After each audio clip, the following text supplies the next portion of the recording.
everyone, this is me Aastha and I'm up with my new video again. So first things first, happy Republic Day. So all the UPSC aspirants, you should go through Indian Constitution. Anyways, so let's start. Today we're going to be talking about philosophical developments. So this is one of my notes which I made a long time ago, and I know you're going to have a tough time understanding it, but considering the fact that you already might have the book with you, and I'm going to be enunciating anyway, so do jot it down if you find anything important. So let's start. So the distinction between philosophy and religion, it is very difficult to maintain when it comes to ancient cultures. And ancient Indian philosophical tradition, it offers us different explanation about the nature of reality and the nature of knowledge. It also gives us the it also had a soteriological aspect, and it means the path towards salvation or liberation. And it eventually came to be, it got embedded within one or the other religious tradition. Now, indigenous term for philosophy is darshana. It literally means to view. Another important is anvikshiki. It means looking at. Okay, and eventually came to mean logical reasoning. Anvikshiki. Okay, now, using a now there's two classification. It's Astik and Nastik. Now, Astik school, it accepted the authority of Veda, and it comprised a number of school, and later came to be considered the sixth classical system of Hindu philosophy. Whereas at the opposite end there's Nastik, and it such as Buddhists and Jaina and Charvaka, and it rejected the authority of Vedas. So here it's all mentioned here. I know you would be having trouble understanding it, but cope with me. So let's talk about Charvaka school first. It was also known as Lokyata. It literally means that which is found among people. So the basic tenets of the school, it was supposed to have been considered in sutra composed by Brihaspati, but actually the text couldn't survive. Whatever we know about the Charvaka is through the references in the text of rival schools such as Buddhist texts, Jaina texts. Okay, so its followers rejected the authority of the Vedas and the Brahmanas. They questioned the efficacy of the sacrifice. They argued, for instance, if food provided to deceased ancestors could reach them, it should also be possible to transfer food long distance in similar manner to hunger travelers, right? So the Charvaka was the atheist school. It also rejected the ideas of eternal soul, rebirth, and law of karma and punya, merit. Okay, its materialistic doctrine asserted that body and consciousness were products of combinations of matter, and it accepted that only one basis of knowledge, which is perceived by the senses. Okay, and it rejected the distinction between the good and the bad actions. The followers of Charvaka philosophy, they urged that the pleasures of the life should be enjoyed. At least that is how the rival schools presented the idea, because the text haven't survived. Okay, so later text refers to Charvaka schools, that is Dhurta and Shishikshata. Now the details are lacking, but former, that is Dhurta, it apparently it held four elements, which are earth, water, air, and fire. It said that this exists, and they understood that the body are composed of a combination of atoms and rejected that there is any soul. Now Shishikshata Charvaka, on the other hand, it accepted the idea of soul that was distinct from the body. However, this soul, it was not eternal. It was destroyed when the body was destroyed. Now, coming towards Astik tradition, the idea of six systems of the Astik tradition is somewhat that emerged much later in medieval period. These schools are often treated as three interrelated pairs, that is, purva mimansa, and Uttar mimansa, Nyaya, Vaisheshika, and Samkhya and Yoga. Now, the origin of these systems, it lays in much earlier time. Just how early, it is difficult to say. The cryptic sutra style of their earlier text, it paved the way for many different interpretation and commentaries. These philosophical tradition refers to each other often in terms of refute rival claims. They therefore reflect a context of philosophical debate among some intelligentsia. The name of some of the authorities are known, but there is much that remains unknown about the debaters, the audience, and the patrons. Now, Mimamsa means exegesis, which means explanation, and the school of this name was devoted to Vedic exegesis. It aimed at explaining Vedic texts from the point of view of the nature and the goal of sacrificial ritual. Its earliest the important thinker was Gemini, author of Mimamsa Sutra, who lived in the 2nd century BCE. The Mimamsa school held the text as embodiment of dharma, in which sacrifice was central. So the core concept was sacrifice, and he used the rules of language framed by grammarians, in order to explain how statements in Vedas were to be interpreted in injunctions related to sacrifice. This school came to be known as Purva Mimamsa in order to distinguish it from the other schools rooted in Vedic tradition, Uttar Mimamsa and Vedanta. Now, in the early Mimamsa doctrine, the gods were irrelevant and the sacrifice was central to it. But whereas in the Purva Mimamsa, that is the later Mimamsakas, they focused on the existence of Supreme God. Now, Vedanta, it focused on knowledge and was based on interpretation of the Upanishads. The key text was Bhadrayana's Brahma Sutra and Vedanta Sutra. It belonged to about same time as Mimamsa Sutra. The aim of the Vedanta Sutra was to inquire into Brahman, which was the central concept of Upanishad. Now, Brahman here means ultimate reality. The text emphasized that all things were part of Brahman, and both the Mimamsa and Vedanta, they both saw Vedas as a valid source of knowledge, and its authority could not be questioned. They laid the groundwork of various views on the issues of the Puranas, and it means the grounds of knowledge. In contrast to Mimamsa, Vedanta it emphasized on the path of knowledge, jnana, as opposed to the work of sacrifice, karma. It argued that the results of sacrifice it was impermanent, and the object of knowledge, which was Brahman, it was eternal and unchanging. Vedantic school, of which three principal variants, it gives an account of Brahman, the world, and in relation between the two, Vedantic cosmology is largely incorporated from the earlier Shankhyan system. Because of its principle of most influential variants, sometimes it's called Shankara Vedanta after its founder, affirms the exclusive reality of Brahman and relegates everything else's illusion. It negates that everything else is illusion, and Vedanta text had much to say about the nature of error. Like other philosophical system, Vedanta too also framed within a liberation theology. The ultimate aim of the knowledge was moksha, that is liberation from the samsara. As mentioned earlier, that it all has a soteriological aspect. So let's summarize what we read till now. So in Astik tradition, there are six systems and they are often treated as three interrelated pairs, that is Purva Mimamsa, Uttar Mimamsa, Nyaya, Vaisheshika, Samkhya and Yoga.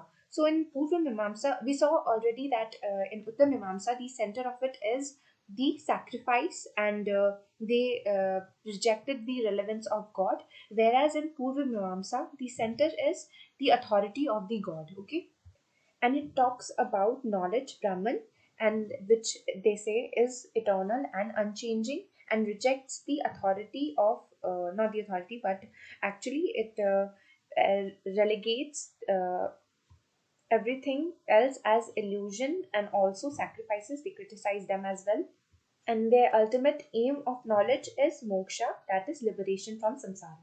Now, the Nyaya system, it talks about that something should be inquired only if there was doubt about it, and if there is a possibility of arriving at a definite conclusion, and if such inquiry it contributes to liberation from the cycle of rebirth.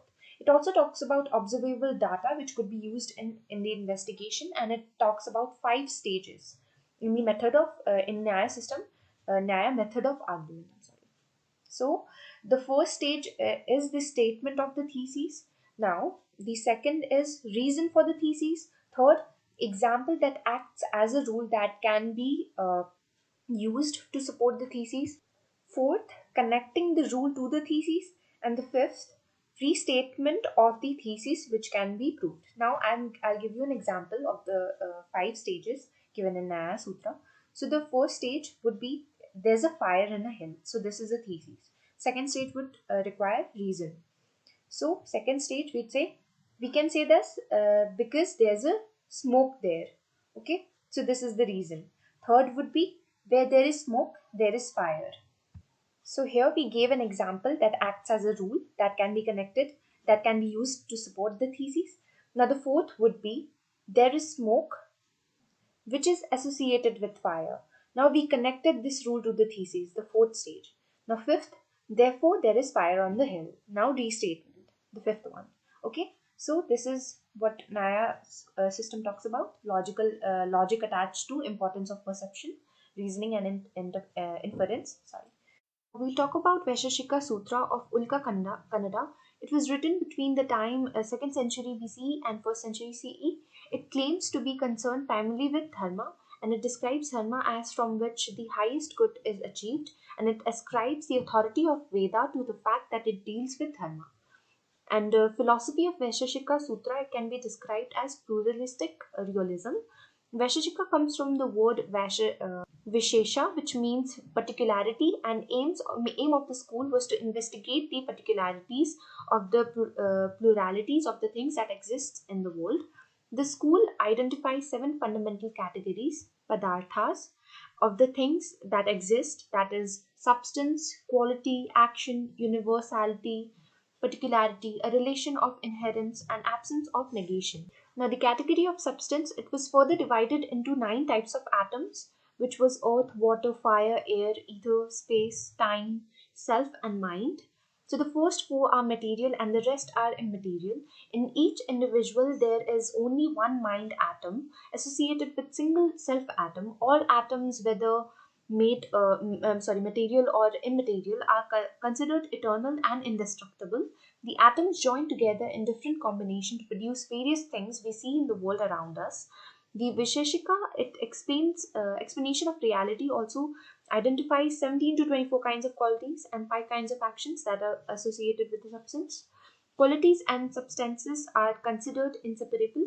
For example, red rose. Just as the rose cannot exist without the quality of redness, its redness cannot exist independent of the rose. Okay. Vaisheshika was closely associated with Nyaya, a school which was primarily concerned with logic and epistemology, a theory concerning the nature and basis of knowledge. Nyaya ascribes its own origin to a person named Akshupita Gautama, who is supposed to have lived in 3rd century BC, whereas Nyaya Sutra, it ascribes that he could not be any older than 4th century CE.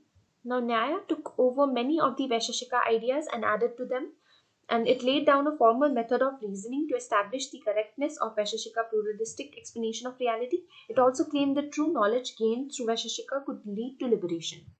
Now we'll talk about Shamkhyan and yoga. Shamkhyan Karika, it ascribed to Ishvara Krishna. It belongs to mid 4th and or mid 5th century CE. However, Shamkhyan it's a very old philosophical system. It goes back at least to the time of Upanishads. Kapila is described as legendary founder of the school, and it also has a detailed ontology, that is the theory of being, and epistemology. It holds the world we see around us really exists. It says that the world we see around really exists, and two fundamental categories in Chamkhyan thoughts are Purusha, that is spiritual principle, and Prakriti, that is matter or nature. There are supposed to be many Purushas, all of them eternal, unchanging, passive, conscious witnesses. And Prakriti, on the other hand, is eternal and unchanging, but also active and unconscious. It has three gunas or qualities: sattva, that is goodness; rajas, that is energy, or can say passion; tamas, that is darkness or inertia. So the relationship between Purusha and Prakriti is described as similar to a passive observer watching a dancer. Liberation consists of Purusha realizing its distinction from Prakriti. Shamkhyan system also talks about other categories such as buddhi, that is will and discriminating faculty, and ahankara, that is ego and mind. Sankhyan consists perception and reliable testimony as valid basis of knowledge and attaches a great deal of importance to inference. Now, yoga. It is an important ancient system of thoughts and practices. The author of Yoga Sutra is unknown, though this text came to be attributed to Patanjali. The Yoga Sutra are manual of yogic practice. This describes 8 stages of yoga, 5 of which deals with training the body and rest with perfecting the self, leading to the acquisition of siddhi, which is sign of success. At the very outset, Yoga Sutra states that the aim of cessation of the activities of the mind, which was called Chitta, Vritta, Nirodha. These activities include valid cognition, misconception, conceptualization, sleep, and memory.